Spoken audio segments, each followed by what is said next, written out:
Hormuz প্রণালী দখলের চিন্তা করছে মার্কিন প্রেসিডেন্ট ডোনাল্ড ট্রাম্প। মঙ্গলবার মার্কিন সংবাদ মাধ্যম সিবিএস নিউজকে দেওয়া এক সাক্ষাৎকারে ট্রাম্প বলেন, কৌশলগতভাবে অত্যন্ত গুরুত্বপূর্ণ এই প্রণালীটি নিজেদের নিয়ন্ত্রণে নেওয়ার বিষয়টি বিবেচনা করছে হোয়াইট হাউস।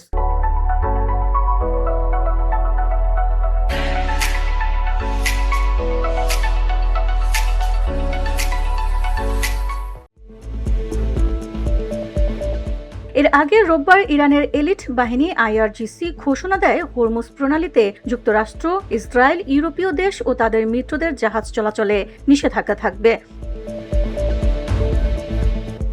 তবে যারা যুক্তরাষ্ট্র বা ইসরায়েলের মিত্র নয় সেসব দেশের জাহাজের জন্য এই আন্তর্জাতিক বাণিজ্যিক জলপথ উন্মুক্ত থাকবে বলেও জানায় তারা। এদিকে ট্রাম্পের দাবি, হরমুজ প্রণালী এখনও উন্মুক্ত রয়েছে, তবে যুক্তরাষ্ট্র এটিকে নিজেদের নিয়ন্ত্রণে নেওয়ার বিষয়টি গুরুত্বের সঙ্গে ভাবছে। বিশ্বের অন্যতম গুরুত্বপূর্ণ এই জলপথ নিয়ে নতুন এই বক্তব্যে মধ্যপ্রাচ্যে উত্তেজনা আরও বাড়তে পারে বলে মনে করছেন বিশ্লেষকরা।